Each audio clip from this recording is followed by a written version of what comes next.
Ah, God. Ollie's been sacked. Ollie has been sacked. Of course, yeah, it's not breaking news. I know. I get it.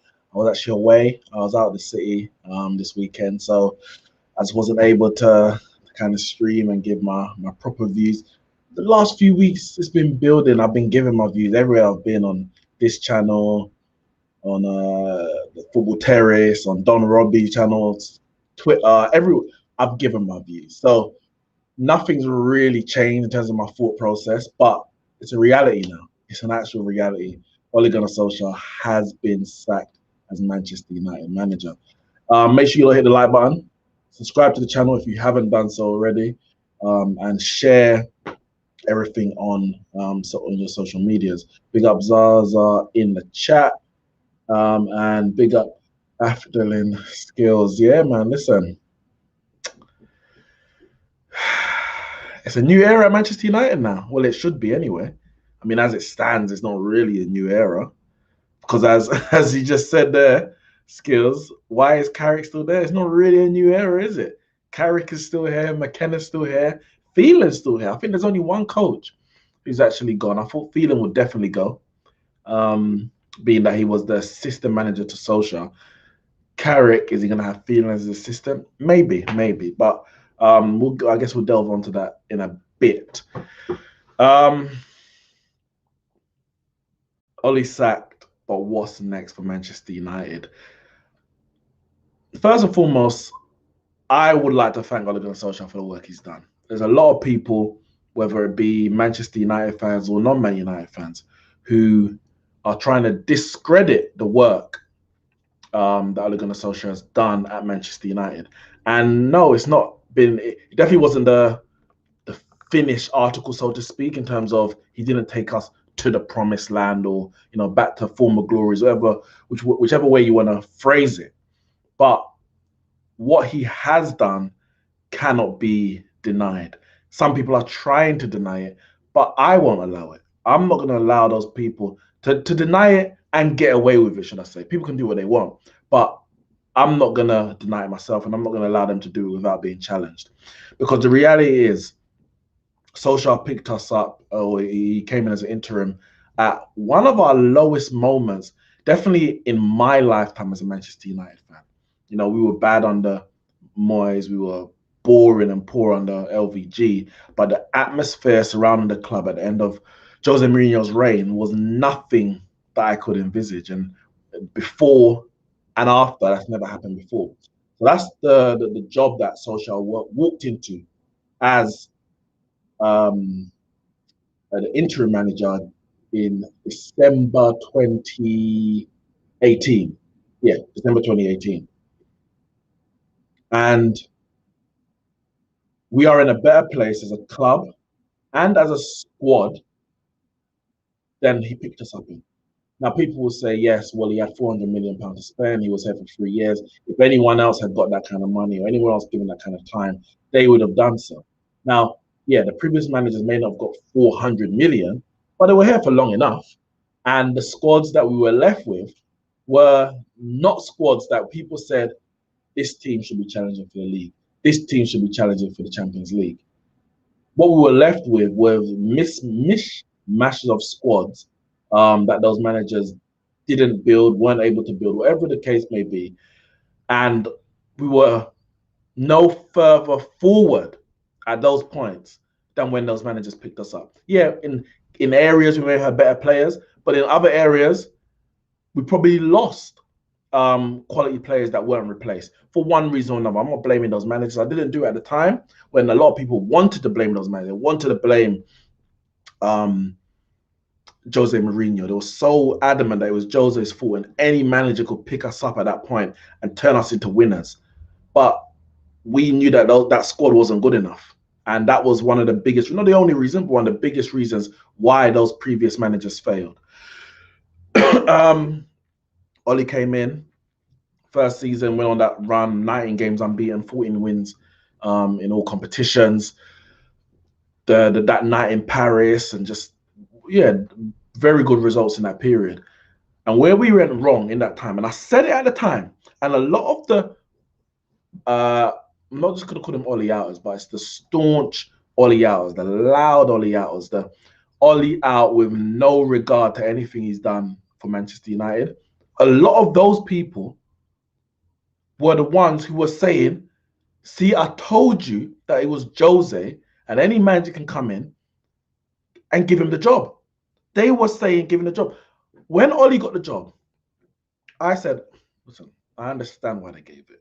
I don't begrudge it to him because of the run he was on. I was singing Ollie's at the wheel, but I always said at the time, and you can see it all on the football terrace back in like Fan Park Live when we had the studios previously on like UFF, and I said it at the time. I'll get to all you lots of comments in the chats in a bit, so keep dropping them in there and we'll go through them. Let me know all your thoughts in terms of, I guess the silly question, were they right to sack Ole Gunnar Solskjaer? But where Man United go for from here, who you want as the next manager, etc., etc. Let me know your thoughts. I'll get through your comments as the show progresses, and make sure you hit the like button if you're just joining us. But as I said at the time, and people said I was, being well, to be fair, it was past then, but they were like, "Nah, man, give him the job." And I said, "Look, I don't begrudge him the job, and if he gets the job, I'll support him and hope that he does well." But what they said to us, and I was saying this about 3 months before Jose was sacked in the summer, I said, back him or sack him. Because the issue right now is the board. You're allowing him to drag himself on and in the end hang himself through his results and through the bad atmosphere and loss of the dressing room, etc. So when Solskjaer got the job, what they sold to us and what they said to us is Solskjaer will be our interim for the rest of the season. And in the summer, we'll reassess and go and get a manager. And a lot of people thought that manager will be Mauricio Pochettino. For a long time, up to now, he's been admired by a lot of the people at Manchester United. But people who don't understand football got very giddy. And I say that in terms of the ones who make the decisions. Fans are allowed to get giddy. That's our job, is to support, to be happy, to be down at times. But we don't always have to be logical, because ultimately it's not our decision. We're not the ones hiring and firing managers, buying and selling players. We can give opinions, we can be happy, we can have expectations, and we're allowed to be wrong, because we're not being paid to do a job. We are ultimately, in some way, we are volunteering our support for a club and hope that we get something in return.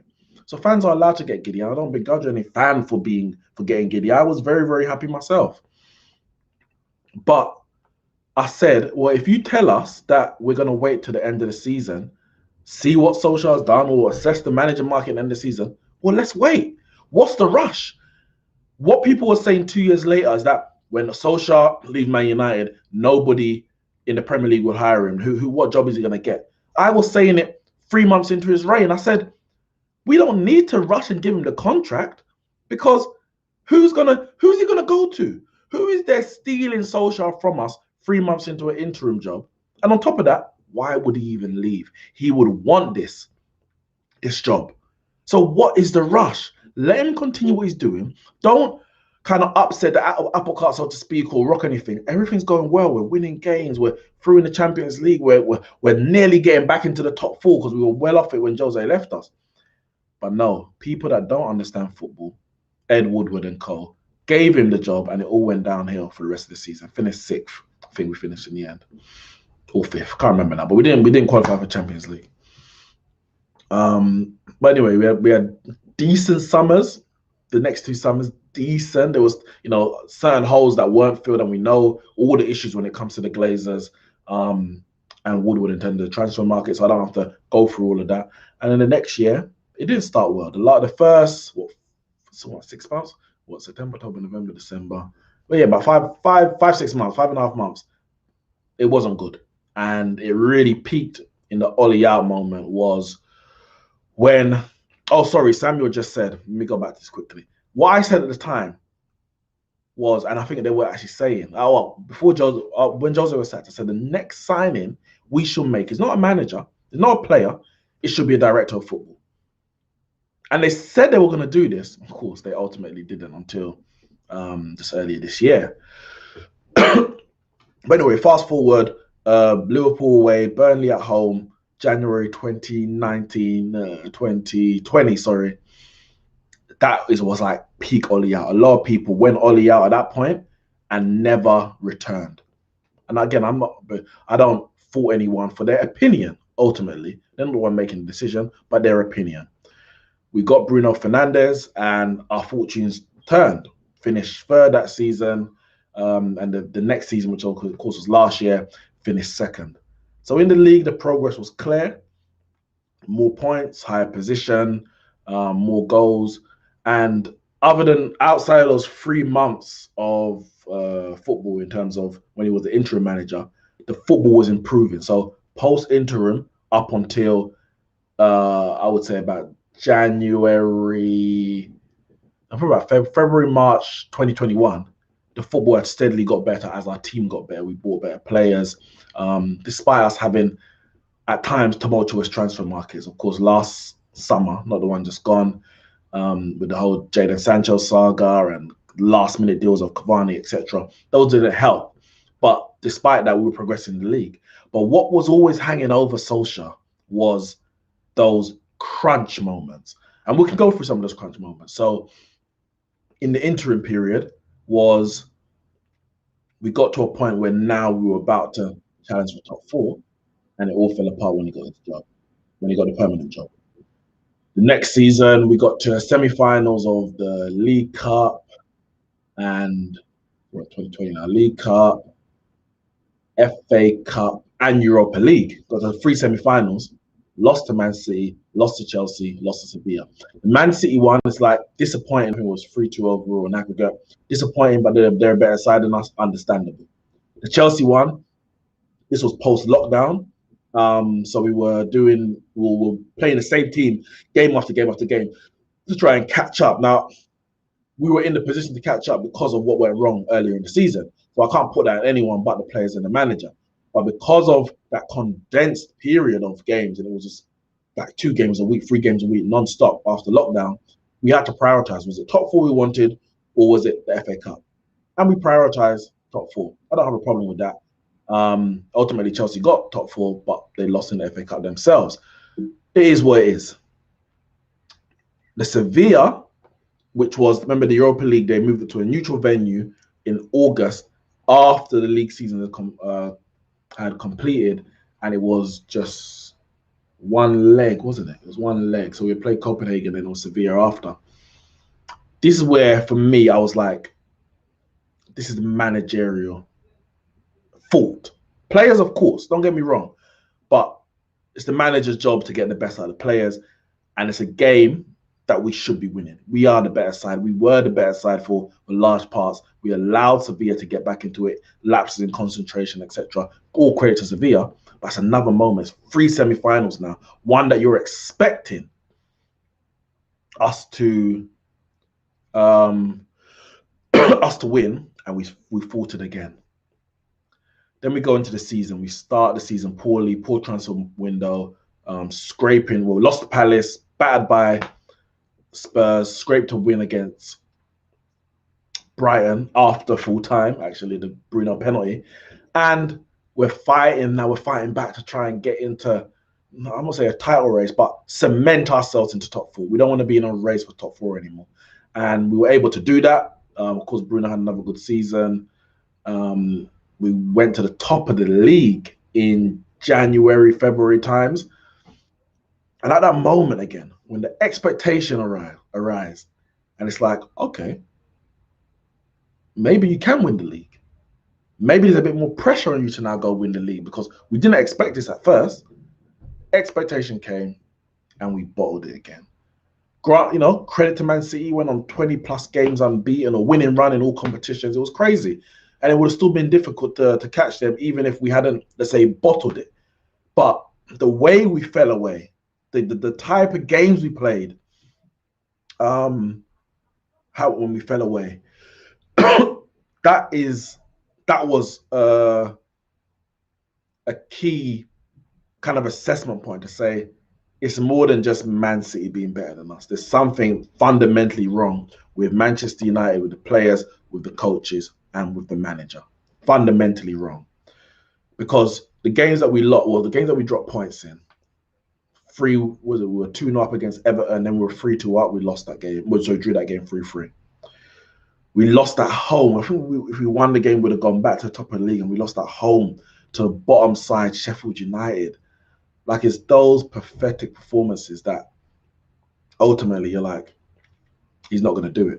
And I was never one. People always, and that's why I never tried to align myself to Ollie in or Ollie out, because when you do one or the other, people automatically assume that this is the way you think. You're Ollie in, therefore you think X, Y, Z. You're Ollie out, therefore you think X, Y, Z. So I never ever aligned myself to that up until, you know, the moment he lost his job. And of course now there's no need to do that. And what I always said, despite me saying I want Ollie, Ollie deserves to be in the job at this point. Got us third in the league. You don't sack him after getting third in the league when your expectation or your target was to qualify for Champions League. The next season, your target was to close the gap on the top of the table and, of course, qualify for Champions League. Hopefully win a trophy, but that was the main expectation, or the bare minimum expectation. And he met that again by coming second. So I said, well, he now deserves another opportunity to go that one step further, from third to second. People took that as me saying, I don't think they took it. They like to suggest that I thought he was going to win us the league. And I categorically said, when anyone said that to me, I said, I don't know if he's good enough to win us the major trophies. I think he can win us a cup, but we haven't seen the consistency across the season to say, yeah, he can win us the league, or the consistent wins in crunch games to go and win a Champions League. Always said that. And ultimately, unfortunately, that proved to be the case. We went into a Europa League final in the FA Cup. What did we happen in the FA Cup? I can't remember now. Lost to Leicester. That was a poor performance. That was poor. I think we did rest some players for that, I think, but it was a poor performance. We should be winning that game. Maybe we didn't actually rest players for that. I can't remember fully. I think there's a couple of players we rested. But we're not in a position really where we should have been resting players. It is what it is. League Cup, I'm guessing we lost to Man City again. It's all a bit hazy. I'm not gonna lie. It's all a bit hazy in my head. But we're always losing to Man City in the League Cup semis. And then we got to a final. We got past that semi-final hoodoo. Got to a final against Villarreal. We know it's not the easiest game in the world. Villarreal are a tough team to play against in terms of the way that they set up. Unai Emery's a seasoned campaigner, especially in Europa League. But we should be winning that game. Without a shadow of a doubt, we should be winning that game. And ultimately, that game was the proof, you might say, that he's never going to do it. He's never going to win the major trophies, because in that moment when it's nearly handed to you on a plate, you fell out the Champions League and now you reach a Europa League final. Capitalize on that. This is your moment to win your first trophy in England. Yeah, he's got a couple of trophies in Norway, but a major trophy in England with Manchester United, your home, your club. You're a legend of this club. That is, the stuff that dreams are made of. And not only did we lose that game, of course, we were on penalties. You can't come out of that game, and I said at the time, as I was doing the live stream, and say I did all I could to win this game. Late substitutions, no tactical changes, whilst Emery's doing all he can to take the game where he wanted to go, which was the penalties. And it was just proof that up to a point, Solskjaer is good for us. But while now we're trying to make that next step, he keeps faltering. And there's only so long you can falter till you say enough is enough. But again, the main objective was to finish second or to close the gap. And I think the Europa League loss and the disappointment around that, it brought a bit of an air of inevitability about the situation we're in now. Solskjaer was always going to lose his job. And I always said, I'm not going to be shouting Ollie out, because ultimately he will be the one to, you say, sack himself, or the results will determine. I don't need to be shouting Ollie out and trying to force someone's hand, especially of a club legend, when the results will dictate. In the previous 2 years, the results dictated that he should stay, and this season the results have dictated that he should go. My only issue when it comes to it is the timing. This should have been done weeks ago. After we lost, we got battered by Leicester, and then battered at home to Liverpool. For me, that should have been enough. That was enough, not for them. We've had 2 international breaks, I think, maybe even more, but 2 international breaks since. The one after we lost to Man City, scraping a draw against Atalanta. That was prime time to act, if not before, if you wanted Conte. Of course, we know they didn't want Conte, but if you wanted Conte, then that was the time you should have acted before, after the Liverpool game. But after the Man City game, you had 2 weeks international break, and you wait till the game straight after the international break. That maybe you weren't expecting us to lose, but it's a possibility. And now we're in a situation where it's like, where do we go from here? What next? Who do we get? The statement said, Solskjaer relieved from his duties. Michael Carrick will take over as caretaker. I was reading somewhere, apparently, because he hasn't completed his coaching badges, he can't take more than 5 games. I'm not 100% sure how true either of those statements are in terms of him not completing the coaching badges or the 5 games one. But apparently he's in as caretaker until we get an interim for the rest of the season before we get a permanent manager. What a mess. So it's basically going to take 3 managers to replace Solskjaer. The caretaker, the interim, and then the permanent. When you had ample enough time to first consider other options, speak to potential candidates, and then make a decision. But we haven't been able to do that because we are run by amateurs. We are run by bankers.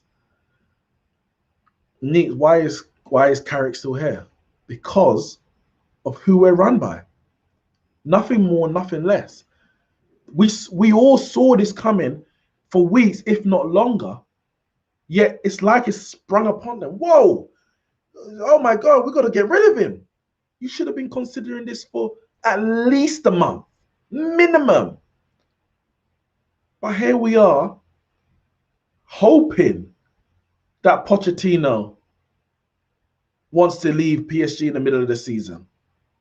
Else we're going to have to get interim, who? I don't know, before a permanent in the summer. And if we have to go through this caretaker, interim, permanent, we're writing off the season before Christmas. We're in every competition. I mean, we're not in the title race. But we're in the Champions League. We're in the FA Cup. How can we write off the season before Christmas? All because we had no foresight and no planning. It's poor. It's poor. Zaza says, I still believe Zidane is coming. When it comes to my choices for managers, now the thumbnails we've seen, I've got Ten Hag, Pochettino, and Zidane on there. First and foremost, I don't want Rodgers. Someone did make, oh, yeah, there it was. Rodgers. No, I do not want Rodgers. Rodgers is the wrong choice before he's even got the job. It's not the right choice for the profile of player that we got based on his level of experience and success. No, thank you. No, thank you. And I'm glad those talks have died down because I was already getting I was getting worried. I'm not going to lie. I was getting worried that Rodgers might be the one to come in. And the way that even Leicester been playing this year, no, thank you. Big up Z Gold. So West Indies have been disgraced so far, but we move on to football. Been watching me for a while. Thank you very much for your support, my friend. But yeah, Rodgers out of the equation for me. I know some people had mentioned Mancini, for example, like Italy. Not really, if I'm going to be completely honest. Man City manager won their first Premier League title. Good manager, yes. I'm not gonna turn my nose up at it, but it's definitely not one I'd be backing, so to speak. Luis Enrique is a great option for me. Great option. Done it at the highest level with a big club with big expectations and won. He done it. He was a treble in 2015. Yes, he had MSN, but you still have to go win it. But unfortunately, managing international team, Spain, he's not going to take the job before the World Cup. It's not going to happen. So I've got to rule that one out as well. Have to rule that one out as well. Thank you very much, Bean Talks, for the super chat. Big up yourself, all your support on all the social medias. He says, I'm at a point where I was under Moyes and LVG. Ollie should have been technical director and hired Poch after Spurs. Ollie is a background relationship man. I'd rather a new manager decide fate of coaching staff. I'll leave that comment up there for a little while. Thank you very much for your... Oh, that was an accident. For your support. And I'm going to respond to it in a second. So I'll leave it up there for a while.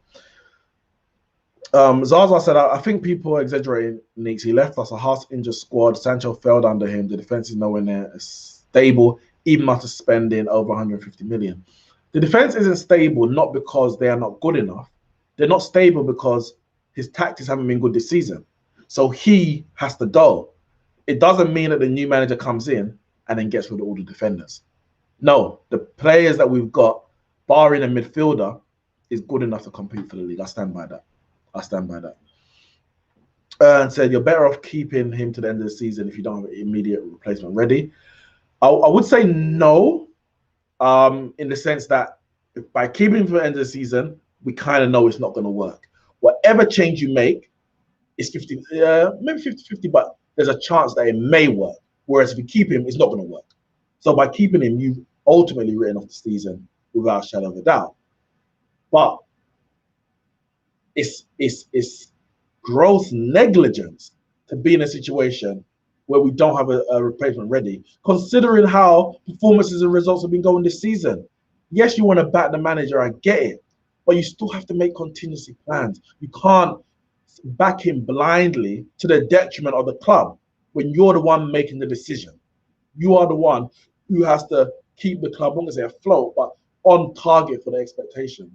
So I don't agree that he should just keep him for the rest of the season, but I think it just highlights the incompetence that runs Manchester United. Abraham says, Yo, Neeks, what's your thoughts on Poch to Man United? Do you think Poch will do well? So speaking about options, and Z says his preferred option is Ten Hag, but he will take Poch since he's the most likely one to take on now. So I've ruled out Rodgers, Mancini, and Luis Enrique, unfortunately, in terms of Enrique, because of international commitments, which leaves us with really three options.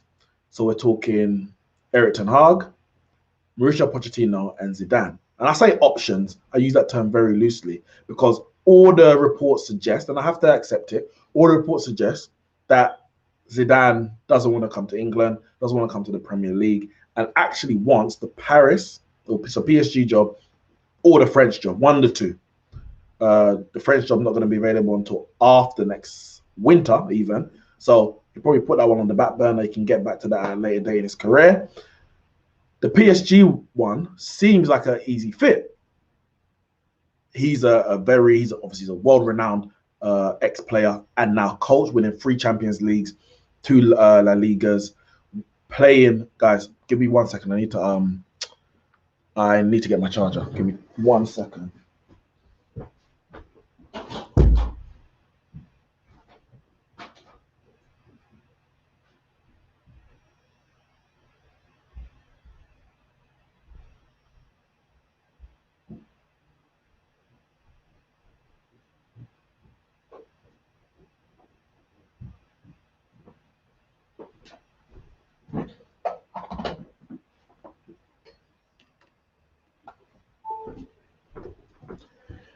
I'm back.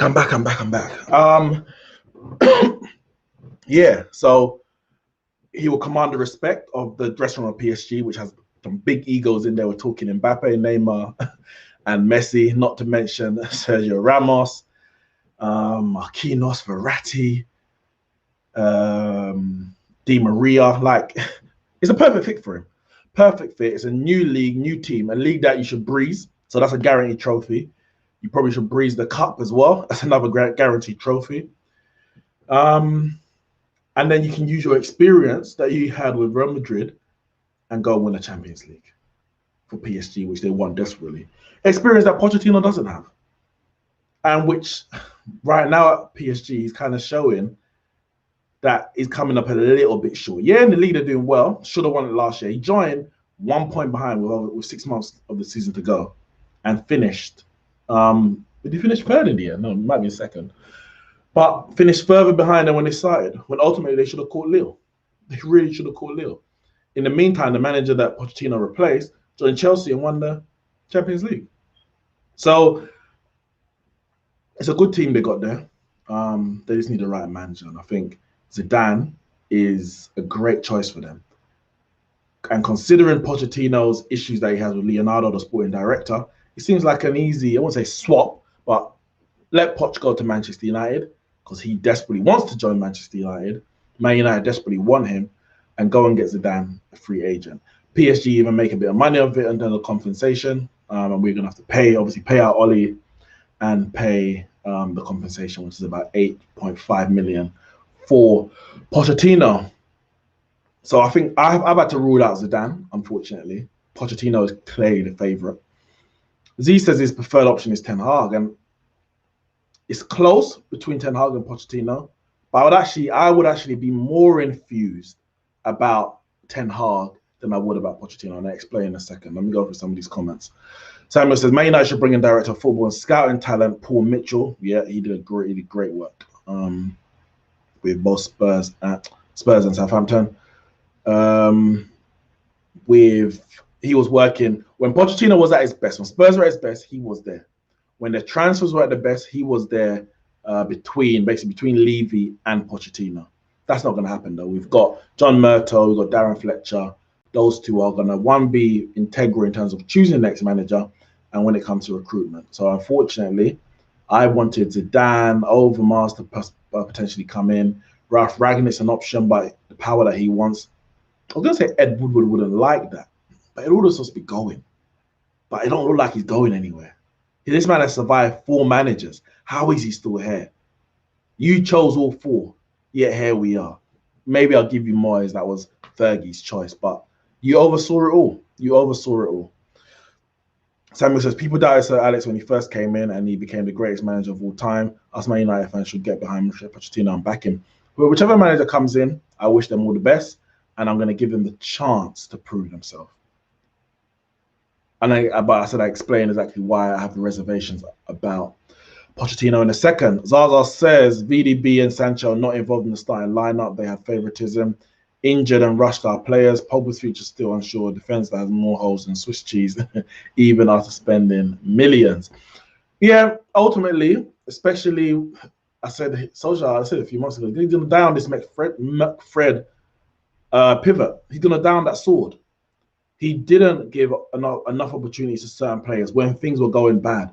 Because it's like, when things are going bad, you might as well change it. Because if you keep on doing what you're doing, the results aren't going to improve. And the results didn't improve. And he lost his job because of it. That doesn't take away the quality of the player that, between him and the scouting network, etc., decided to go and sign. Because I think the next manager comes in and uses these players, the same players, maybe other players that's in the squad that haven't been utilized, and they'll get better results. So I stand by the fact that the squad he's built is good enough. The defense has holes this year, but in the last 2 years, it hasn't had those holes. But it's a structural thing in terms of the way that he set up the team. And he looks like he's limited, basically. Counter-attacking football, we can be solid at the back. But when you're now going to win the league and you have to beat all those little smaller teams, when you have to get your foot on the ball, be the dominant team and push forward and have a high line, etc., he's unable to really coach. It seems like he's unable to coach that. 1, to create the necessary chances, and 2, to keep us stable at the back at the same time. For me, that's more about the coaching and the managerial issue rather than the players. Don't get me wrong, it doesn't excuse the players. Some players aren't good enough, but I think there's a lot of them who are good enough and have shown that they're good enough over the last 2 years. But this year, it hasn't worked. Samuel says, Man United Football Club should strip Harry Maguire of the captaincy because it's unacceptable to throw your captain's armband onto the floor like Granit Xhaka did. Yeah, the Granit Xhaka one's a bit different in terms of he told the Arsenal fans to F off, but I do understand in terms of throwing your armband to the floor. I think the new manager probably comes in and sets a new captain anyway. So I don't think we need to really focus on stripping him of the armband. Um, let's see. Big up yourself, Conrad. He says, Neeks, I think Poch is coming. He's really desperate for the job. Yep. Sammy says Rogers is a genius. Yeah, he's a genius because he gets linked to every big job that's going on. Apparently, he's potentially looking for the Man City job when Pep leaves. Okay, but we'll see. Erhan said, if the board's expectation is top four, it's harsh for Ollie to have been sacked when he was. West Ham only 6 points ahead. Yes, but we're getting worse. Two, when you start, I said it at the start of the season, when you sign Ronaldo, your expectations can't be top four anymore. And I'm actually kind of hoping that by sacking Ollie, when we're only 6 points, so you said only 6 points off top four, it means the expectations are now changing. The expectations of get top four are no longer just acceptable. With the quality of player that we have, the profile of between Bruno, Pogba, Ronaldo, Varane, David De Gea, the profile of player we have, hopefully that has risen the expectation of the whole club, which means we're going to make decisions, hopefully, that put the club in the direction of winning major trophies. Soul Heel says Pochettino is the guy. I don't know how you can tell me otherwise. I'll tell you. Well, I'm not gonna say he's not the guy, but I'll explain. Eugene says, "Where you been?" Well, in this week I was in Manchester. So you just talk about Donny van der Beek. Van der Beek is expected to start against Villarreal. Good. Michael Carrick preparing some big changes for Man United. Says Fabrizio Romano. Well, other than Donny van der Beek starting, he said big changes. I wonder what that means. Is that Ronaldo dropped? Is that Bailly starting? Maguire potentially dropped. You know, he got sent off. We're playing Chelsea in the weekend. He's not going to be available. We have to wait and see. We know Shaw's out already. Thanks for that, Abraham. Yeah, I was actually in Manchester this weekend. I had a work conference on Monday, so I went there early on the Saturday, and obviously everything happened whilst I was away. But yeah, I'm here now. I'm here, and I'm on the Don Robbie show for the Villarreal Man United game. So make sure you catch me there. Also, kickoff's a bit early today, 5:45. But yeah, thank you very much for your super chat being talks. As I said, he had a point where he was under Moyes, LVG. Ollie should have been technical director, etc. I'd rather a new manager decide the fate, the coaching staff. And that's one of the points that I do agree with. Because people are saying, obviously, why is Carrick still here? He's here because we haven't got a new manager. So that's the issue. We could have sacked everyone. Sacked Solskjaer, Carrick, McKenna, Phelan, blah, blah. Who's going to take training? Because of how slow we've acted and how indecisive we've been in the boardroom, we're left in a position where we have to keep these coaching staff. And I wouldn't even say the interim manager should be getting rid of the coaching staff. I think let the interim manager, if it isn't interim, bring in whoever he wants. Doesn't mean get rid of, but bring in whoever he wants, up to a point. But the new manager should be the one, the permanent manager, to say, these are the coaches that I want. So it's mine that I have that go around with me wherever I go. And I would like to keep, let's say you wanted to keep Carrick or McKenna. But if he wants to get rid of them, let him get rid of them. We need to give the manager, the coach, jurisdiction over the playing aspect, 100% jurisdiction over the playing aspect of the club. That means starting 11. That means the coaches that he wants. And I'm not saying that Solskjaer didn't have that, because the talk is that they actually said, listen, if you want new coaches, go and get them. We'll support you in whatever way. They did a lot in terms of to give Solskjaer the tools that he needed to succeed, and ultimately he just wasn't good enough. So I hope that the new manager gets that same opportunity to bring in the coaches that he wants and get rid of the ones that he doesn't. We know that the manager has veto power over transfers, so that needs to continue. And that veto power means you can say, you can say if you don't want to sign a player. You don't have jurisdiction to sign every player you want, But if a player's put on your table, you can say, I don't want him. That's the veto power that Solskjaer had, and the next manager should still have that as well. And of course, you work with the manager, technical director, etc., in recruiting players in general.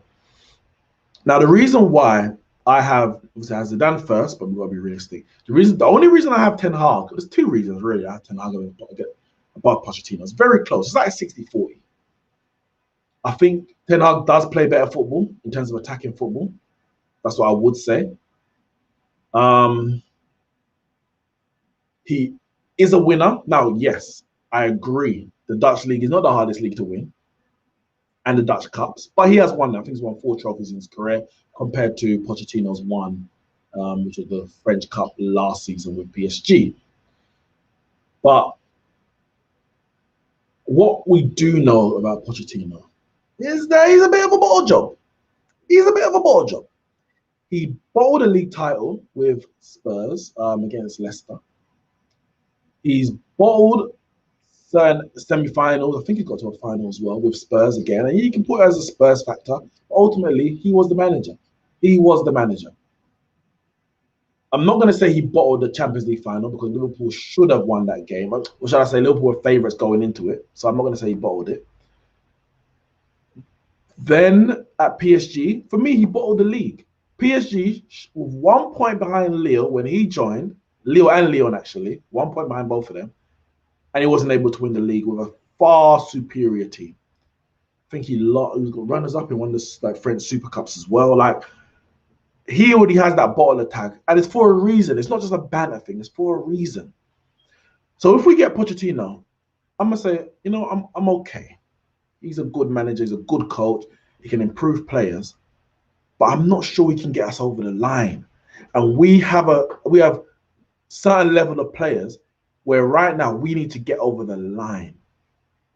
What experience can he draw on to say, when I was in this position, this is what we need to do to win this final, to win this crunch game in the title race, to win. He doesn't have it because he hasn't done it. Ten Hag, on the other hand, yes, at a lower level, has done it. And he's also played in the Champions League as well. Yes, he did bottle. He did bottle that semi-final against Spurs, against Pochettino, 3-0 up. But other than that, what has he really bottled? So the reason why I'll be more infused by the signing of Ten Hag is probably more about my ignorance. And I say ignorance in the sense that I don't know what his ceiling is. He may be able to take us to the top. So I'll be a bit more excited about the potential under Ten Hag. Whereas Pochettino, I kind of know what he is. I kind of know what he is. And what he is, I don't think that's enough to beat Pep, Klopp, and Tuchel. And that's literally it. Maybe if I knew more about Ten Hag, and I wasn't in I guess maybe a fantasy mode that I might be in, maybe I'll be like, no, he can't compete with Klopp and Pep. But I'm not aware of that. I'm aware of he has a distinct style of play. He plays attacking football, and he has won the trophies that he's expected to win, leagues and cups over in Holland. Now, well, Netherlands, should I say? Pochettino, I just know what he is. He's an upgraded version of Ole Gunnar Solskjaer. Yeah, he'll improve some young players, and we'll have, I guess, a more distinct style of play. But look who we're competing against. And that's ultimately why I wanted Zidane. We've got 4 world-class managers in this league. Tuchel, Klopp, Pep, Conte. I'm not worried about Spurs winning the league or anything like that, but he's there. Poch is not a world-class manager. He's a top-quality coach. He's not a world-class manager. I don't think Ten Hag is. But I just think his ceiling might be higher. But as I said, and as I've done with all the managers we've hired, I think Moyes was probably the only one that I didn't, for similar reasons as the Poch one. I know what he's about, and I wasn't infused by it. So the moment it went wrong, I was already off the train. But if Poch comes in, I'll give him his chance. And hopefully I get to a position like I was with Oli and like I was with Jose when I decide that I'm not going to be saying Oli out. Or sorry, I'm not going to be saying Pochettino out. There's going to be some Man United fans who are already ready. Some who are maybe still in love with Jose Mourinho. Some who are Oli-inners, staunch Oli-inners. And for whatever other reason, and the moment something goes wrong, they're going to be popped out. I'm not going to do that. Despite me not wanting him as my first choice, he was actually ultimately my fourth choice. Zidane, Enrique, Ten Hag, Poch. Once he's the Man United manager, I have to back him. I have to back him. And I hope that he's able to succeed at Man United. We're in a very troubled situation at the moment. We've got big games coming up. Villarreal today, so I've got to watch along over on Don Robbie channel. So I need to get there in about half an hour. I think we're filming from about 5:15. Yeah, about half an hour before kickoff. So I'll be there. Hopefully I get back in time to get on a match reaction against on the football terrace. So you can catch me there as well. But well, today's definitely not. It's a definite must not lose. We're joint top of the group, 7 points. Atalanta's got 5. Young Boys got 3, which they picked up against us. If we can get a draw at least away, we'll be on 8 points with a better head-to-head than Villarreal and Atalanta. So if we, let's see, I'm trying to work this out now. If we draw, we have 8 points. Atalanta beat Young Boys, they'll have 8. Villarreal will have 8.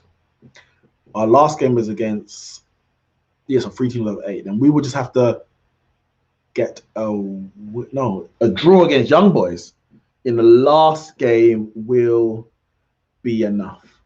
Yes, correct.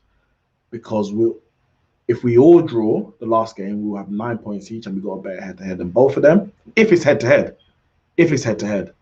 I don't know what the rule. I think it's head-to-head, but it could be goal difference. If we beat, ultimately we need 1 win. 1 win will take us through. 2 draws, I believe, also take us through. But today we cannot lose this game. We cannot lose this game because it puts all this pressure now on the home game against Young Boys, which again we should win. But that wouldn't guarantee us qualification because Villarreal could then, if Villarreal beat us by more than 2-1, they could then lose to Atalanta and we go out on head-to-head against Villarreal. So win today and we're through, draw, and it's all in our hands. Big game against Villarreal, and then we'll move on to the Chelsea game after that. Jordan Brown above said, we don't need Poch, we don't need Zidane, we need Diego Simeone. No, thank you. Good manager, I don't like the way he plays football. John Davis got more goals than Mbappe, Messi, Neymar combined in League One. Stuff like this makes me nervous about Poch. Yeah, I'm nervous. I think that's the correct term. I'm nervous. I'm nervous because I'm worried I know what he's about. I'm worried that he's going to be the same Poch that he was at Spurs. Good to a point, but ultimately not good enough. When is Varane back? I don't know. I actually don't know. I think it's a little while he's out for, actually. Missing the Chelsea game. I think he's probably going to miss the Arsenal game as well. But we have to wait and see. Guys, listen, thank you very, very much for joining me. Make sure you smash the like button. Subscribe to the channel if you haven't done so already. And I'll see you all soon.